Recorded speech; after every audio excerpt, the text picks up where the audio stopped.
reka dukomeze n'inkuru yacu, inkuru twise urujeni.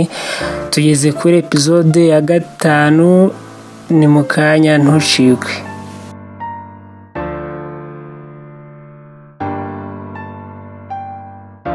Dutangire episode yacu mu cyaro cya Nyamagana, aho imodoka yari imaze gukandagira imbuto z'urujeni.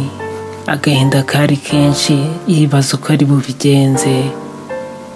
Imodoka yahise ihagarara, Rujeni yicara hasi atangira kurira cyane, aganya ko imbuto ze yari yiteze gukuramo amafaranga yo kuvuza mama we, imodoka izinyuze hejuru.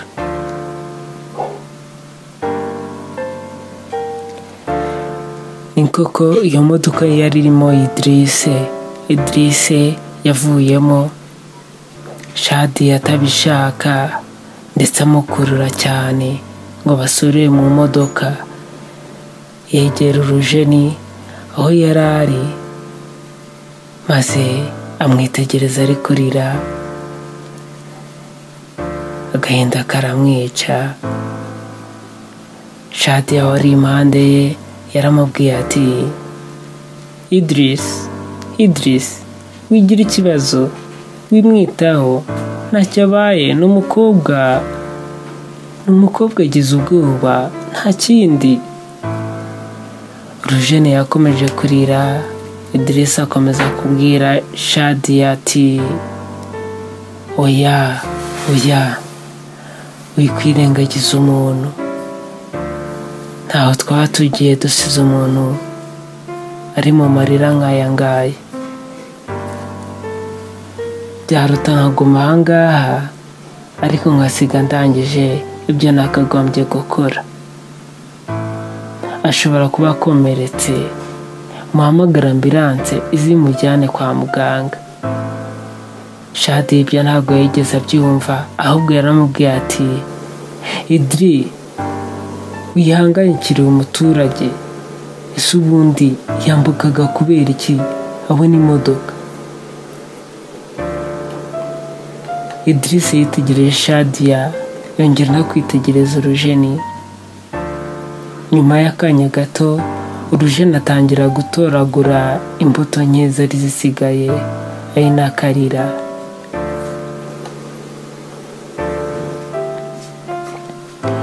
Idris yaramwitegereje mu gihe urujeni yari ateye intambwe nk'eshatu agenda.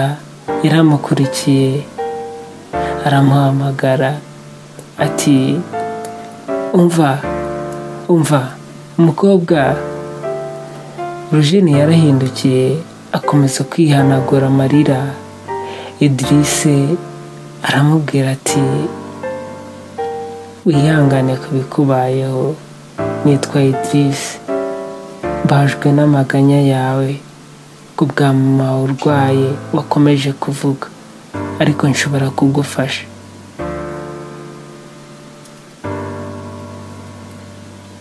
Rujeni yakomeje guhanagura amarira yamutembaga ku matama.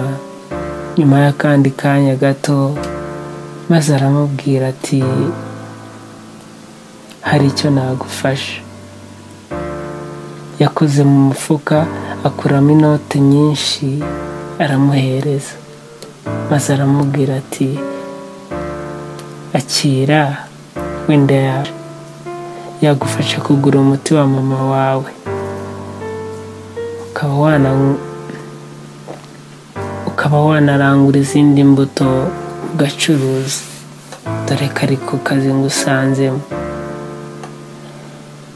Rujeni amaze kwakira amafaranga byaramurenze, asimbukira mu kirere.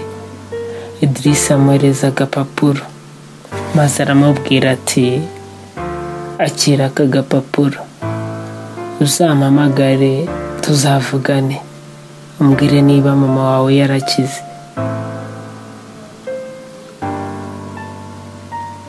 Rujeni mu gahinda kenshi yaramusubije ati, none se ko nta kakandi mfite, kakandi bavugiraho, ntago nabona uko ntera pe. Idris yaratangara amazi ati, koko se Rujeni nawe aramusubiza ati yego. Idrisse yongeye kumwitegereza maze aramubwira ati okay, ngaho mpa nomero z'umuntu wenda nshobora kukubonaho hafi aha ngaha, nazaguhamagaraho tukavugana. Rujeni yongeye kuzunguza umutwe maze aramubwira ati ego ntawe pe. Nyuma y'akandi kanya gato Idrisse yaramusubije ati ajejejeje nta kundi, ubwo nkwifurije guhirwa, gusa agapapuro ukabike neza, nazishimira ubonye uburyo twakongera kuvugana ukambwira uko mama wamerewe. Idrisse yakomeje kwitegereza umwari mwiza, arahindukira areba Shadia aho yari ahagaze, agarura amaso maze aramubwira ati mbere y'uko ngenda rero nifuza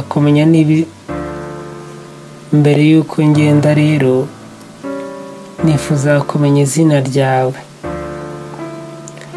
N'isoni nyinshi Rujeni yaramusubije ati nitwa Rujeni. Mu ijwi ritangaye Idrisse yaravuze ati oh. Idrisse yongeye guhindukira areba Shadia aho yari ahagaze, agarura amaso maze ahereza ikiganza Rujeni, asubira inyuma asanga aho Shadia yari ahagaze, binjira mu modoka. Rujeni asigara areba amafaranga n'agapapuro Idrisse yari amusigiye, asimbukira mu bicu.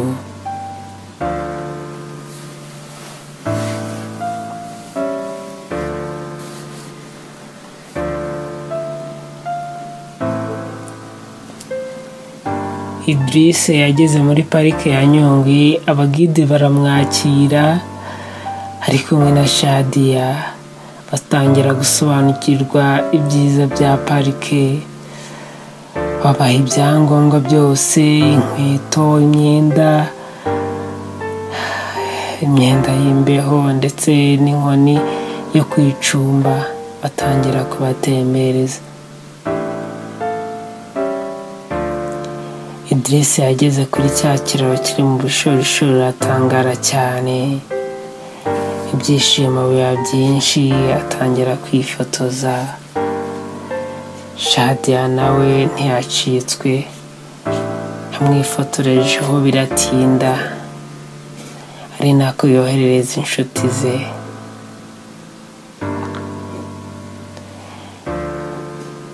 Barakomeje bagera ku isumo rya Kamiranzovu, watemberezaga arabasobanurira byose, yitegerezaga inyoni n'ibiti byiza, ibyishimo bikomeza kwiyongera. Bwabiriyeho bagitembera, ku mugoroba bacana umuriro imbere y'amahema ari babiri bonyine.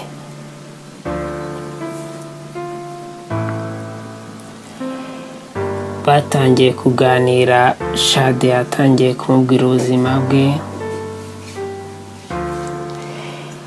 akomeza kwegera Idrisse amusatira, amukora mu misatsi no mu bwanwa, amubwira amagambo aryoheye amatwi.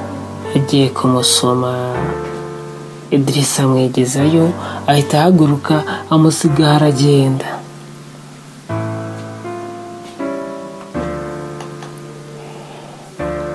Reka tugaruke mu cyaro cya Nyamagana.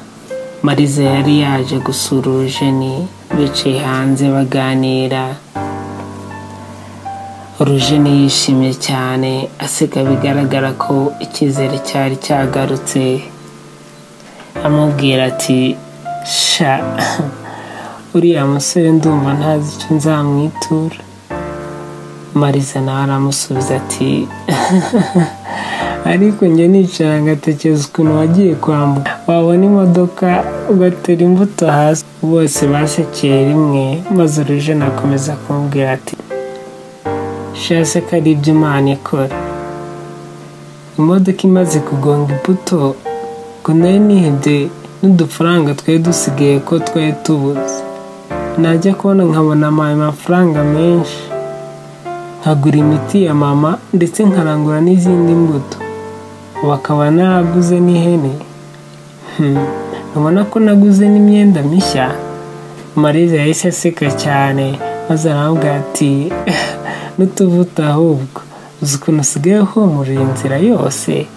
Rujeni yongeye guseka maze aramubwira ati ahubwo jya nicara nkibaza uko sha ubusunzitura iki uriya musore shawe, ahubwo sinzamubona.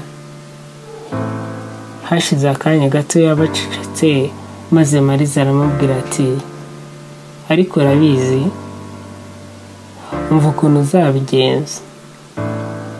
Wowe uzashaka imbuto nziza maze ujye ku muhanda handi mwahuriye, umutegereze n'ahanyura azahita akubona. Uzazimuhe nyine umushimira ko yagufashije. Rujeni yaramwenyuye ndetse ibyishimo biramusaba, maze ahita abwira mushito we Mariza ati ariko uzi ko ari byo? Nibyo pe. Nibyo, nzajyana na ka gapapuro yampaye kugira ngo n'ahanyura nzahite nkamwereka amenye ko ari njyewe, sibyo? Bahanye ibiganza baramwenyura, icyizere kiragaruka, gahunda iba iyo ngiyo. Ntuzacikwe na episode ya 6 y'ino nkuru twise Urujeni, naho utaha.